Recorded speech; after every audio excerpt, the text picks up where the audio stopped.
धरती कांप रही थी। देवा की कहानी को जानता संदीप डर रहा था। उसे तो पता चल गया था कि देवा के साथ हुआ क्या था, देवा बना कैसे और अब आगे क्या होगा।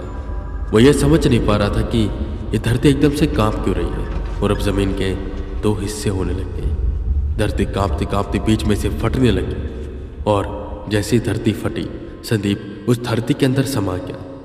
वो जमीन पर गिरा। उठकर उसने चारों तरफ देखा तो चारों तरफ लावा थे, पहाड़ थे और वहीं बैठा हुआ था एक शख्स जो हूबहू उसके जैसा दिखता था। वो संदीप था। तुम कौन हो और मैं यहां पर क्या करूं? जिस पर सामने से वो शख्स जो उसके जैसा दिखता था वो बोला, तुम मैं हूं, यानी मैं तुम हूं। नहीं समझे ना? यही होता है जब इंसान अपनी ताकतों को नहीं जानता और ऐसे कदम उठा लेता है जिससे वो मुसीबत में पड़ जाता है। तुमने मेरी कहानी जान ली, तुम्हें यह पता चल गया कि मैं कौन हूं, मेरे साथ हुआ क्या था, पर तुम्हें यह नहीं पता कि उसके बाद क्या क्या होता है।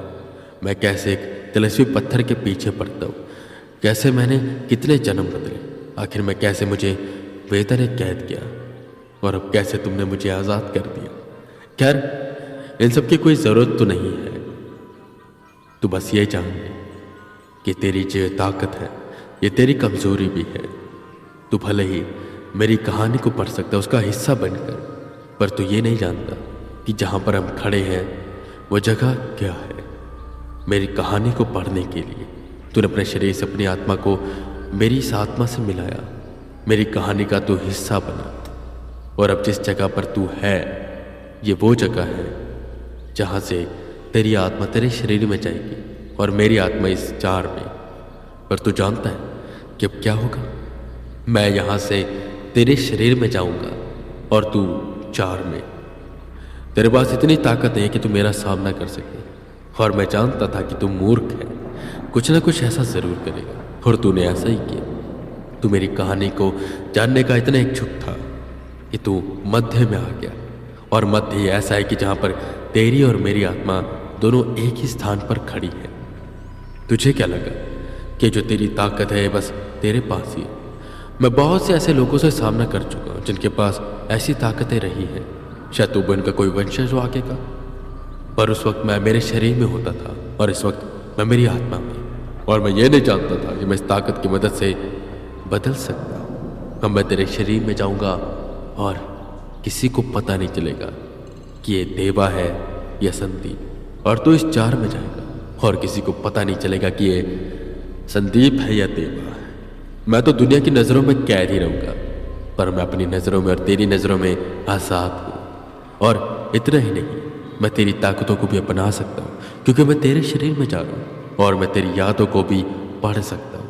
अब जो जो हुआ होगा, बस मुझे वक्त चाहिए उन सब चीज़ों को समझने के लिए, और फिर तू जो चाहता था ना वेदा से बदला लेना, वो तो मैं ले लूँगा क्योंकि वो मेरा दुश्मन है, पर इसी के साथ साथ तुझे हमेशा कैद रहना होगा। इतना बोल वो जोर जोर से हंसने लगा। संदीप वहाँ से भागा और एकदम से सफ़ेद रोशनी चारों तरफ छाई और बस उसके सामने अंधेरा छा गया। देवा जब संदीप बन चुका था, वो चार से हाथ हटाता है और खड़ा होकर अंगड़ाई लेता है। कितने वक्त बाद एक शरीर मुझे मिला। मैंने सोचा था बच्चे से शुरू करूंगा वही सब चीज़ें वापस से, पर ये तो मुझे एक पूरा शरीर मिल गया और इसकी ताकत की वजह से मैं आज़ाद हो गया। अब मैं आज़ाद हूँ वेदा, मैं वापस आ चुका। वो जोर जोर से हंसने लगा। वहीं दूसरी तरफ दिल्ली में वेदा, प्रेसिडेंट और वाइस प्रेसिडेंट परेशान बैठे मीटिंग हॉल में बस ये बातें कर रहे थे कि वो आगे क्या करें कि तभी एक गोस्ट हंटर भागते हुए आया और बोला, सर एजेंट एसपी आया है और उसके हाथों में वो जार भी है जिसमें देवा की आत्मा कैद थी।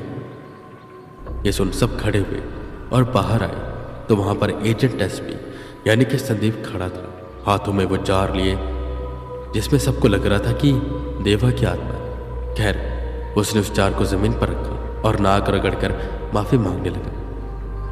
मुझे माफ कर दीजिए, मैंने गुस्से में आकर यह कदम उठाया। मेरी गलती है और मैं जानता हूं मैं माफी के योग्य नहीं हूं, पर मुझे एहसास हो गया कि मैंने बहुत ही गलत की। जिस पर प्रेसिडेंट आगे आते हैं और कहते हैं, संदीप पासवान, ये गलती नहीं अपराध है। तुमने ना तो सिर्फ देवा की आत्मा को चुराया है बल्कि हमारे ऑफिसर्स को मारा भी है, और उसी के साथ साथ तुमने हमारे साथ विश्वासघात किया। इसलिए मैं तुम्हें माफी तो नहीं दूंगा, सजा दूंगा। आज से तुम WWH एसोसिएशन का हिस्सा नहीं हो, तुम गोस्ट हंटर नहीं हो, और इतने मर्डर करने की वजह से तुम्हें तो जेल जाना पड़ेगा। हो सकता है तुम्हें उम्र कैद हो या फिर फांसी। संदीप रो रहा था, पर बस ऊपर से। अंदर से तो वो बहुत खुश था, इसलिए नहीं क्योंकि उसे जेल में जाना पड़ेगा, बल्कि इसलिए कि उसे थोड़ा समय मिल जाएगा इस शरीर को अपना बनाने में और इसकी यादों को अच्छे से समझने में। वेदा वही संदीप को देखकर ना जाने की उलझन में थी, क्योंकि उसके अंदर से वेदा को एक नेगेटिव पावर सेंस हो रही थी और वही जार से उन्हें नहीं हो रही थी। उन्होंने इतना ना सोचा, वो बस इससे खुश थे कि देवा की आत्मा मिल गई और संदीप को उसकी गलती का एहसास हो गया। पर वो ये नहीं जानते थे कि जिसे वो देवा समझ रहे वो असल में संदीप है, और जिसे वो संदीप समझ रहे वो असल में कोई और नहीं बल्कि देवा है। पुलिस आई और संदीप पासवान को लेकर चली गई। देवा की आत्मा को, यानी कि संदीप की आत्मा को, फिर से काफी सिक्योरिटी के अंदर छुपाया गया। वेदा वहीं से वापस बनारस चले गए, पर एक बात उनके मन में खटक रही थी कि उन्हें संदीप से नेगेटिव पावर क्यों सेंस हो रही थी। एक तरफ वो सोच रहे थे कि शायद उसकी पावर्स की वजह से, पर दूसरी तरफ उन्हें शक था, पर यह भी था कि अगर देवा आज़ाद होता तो किसी गर्भवती महिला के अंदर जाता, फिर उसका जन्म होगा, फिर वही सब चीज़ें। पर वो सीधा संदीप के शरीर के अंदर नहीं जा सकता। पर वो देवा की ताकत को जानते नहीं थे।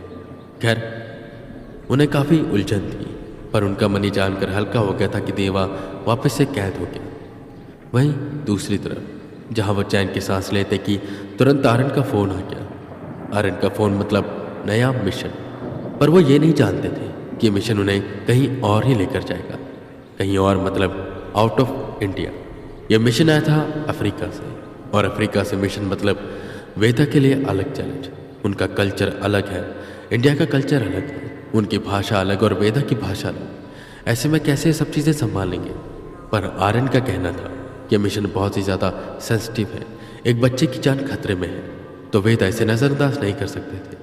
वहीं दूसरी तरफ संदीप कहें या देवा, उसे जेल में कैद किया गया और वहाँ बैठा वो बस तपस्या करने लगा, संदीप की यादों को पढ़ने लगा। और उन यादों को पढ़ते पढ़ते उसे पता चला उस डिमोनिक हॉर्न के बारे में, उस बीस्ट के बारे में, उन तीनों दरवाज़ों के बारे में जो कि दूसरी दुनिया से जुड़ते थे। और अब वो जानता था कि उसका अगला लक्ष्य क्या है। इन सब बातों से अनजान वेदा अपने दूसरे मिशन की ओर ध्यान दे रहे थे, और वही संदीप की आत्मा उस जार में कैद थी और देवा आज़ाद हो चुका था।